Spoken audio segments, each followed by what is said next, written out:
Okay, so I know I mostly talk about things that are in the Richmond district in San Francisco, but I think I'll make a little bit of an exception here because we're going to be talking about Golden Gate Park. And if you ask me, the one thing that makes it special, the one thing that really stands out about it, are the trees. What do I mean by that?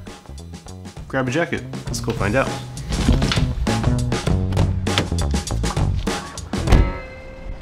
So Golden Gate Park is actually one of the biggest urban parks in the entire country, coming in at 112th place, which is not very high, but it feels bigger than it actually is, mostly because of how much space it takes up within the city, and clocks in at about 1,000 acres. And since we know that acreage is, again, a dumb way of measuring things, let's just say that you can fit 11,000 In-N-Out burgers within its borders.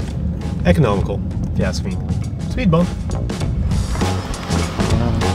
Even without the In-N-Outs, Golden Gate Park is still one of the most visited parks in the entire country, with almost 24 million people coming in here every year. That puts it right behind two other man-made behemoths, Central Park and the Lincoln Memorial, which is not even really a park. Come on.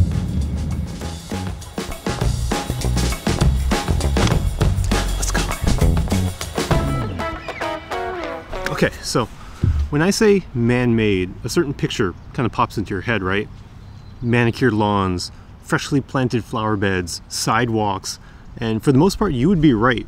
Golden Gate Park has all of those things. And you have to remember that before this place was even built, before Golden Gate Park was ever conceived, all that was out here was just miles upon miles of sand.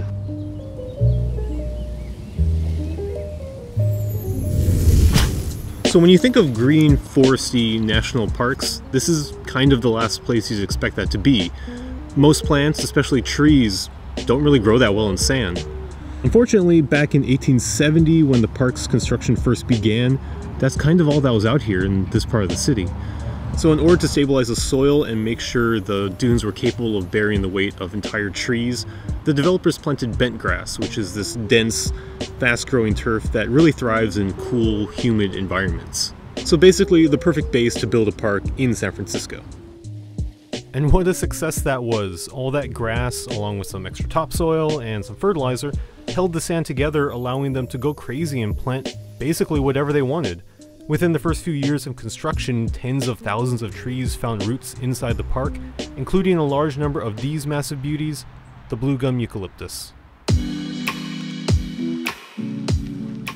These trees are huge, they make this beautiful sound when they blow in the wind, and they found success growing here in San Francisco because of the way that their leaves absorb the fog's moisture. But if you're looking for the most dramatic out of all the eucalyptuses, Eucalypt Eye,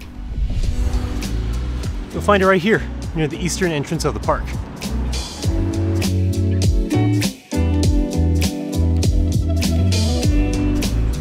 And like I said, these things are huge. This baby in particular is about 150 feet tall.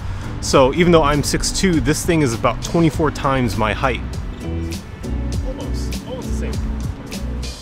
While I'm standing in awe of this big boy, I should mention that there is a second type of tree here, one that's equally gorgeous that you should know about.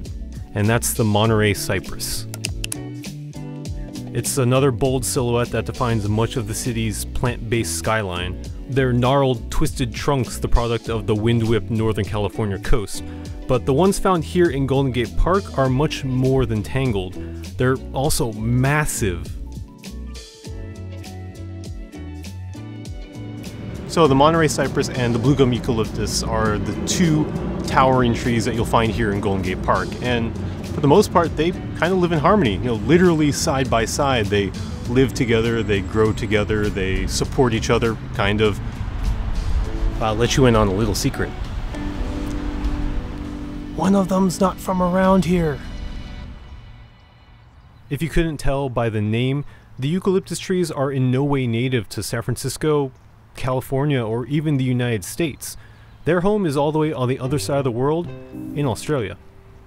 Now, even though these trees have found great success growing here in San Francisco, they're still technically considered an invasive species, which means that people don't want them here, mostly because of the fire hazard that their leaves and bark pose when they carpet the ground.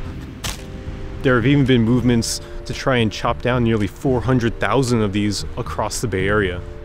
Oh, But if there's one thing that I know about newcomers in this city, it's that no matter where you're from, how you got here, or what anyone thinks of your presence, fitting in is never an issue. Doesn't matter if you're a human being or a literal transplant like these eucalyptus trees. If you're not from San Francisco, there's a good chance you'll find a way to call it home. So I guess the moral of this story is be kind to your fellow transplants, or they might burn your house to the ground. Yeah, I'm still working on that one. Anyway, thank you guys so much for watching this video. Feel free to hit like, subscribe, the notification bell down below. All you guys watching and supporting my channel, it really means a lot to me, and honestly, I can't wait to bring you more videos, like these ones right here. Alright, that's all I got. Got a jet, so I'll see you all at the next spot. Bring my stuff with me.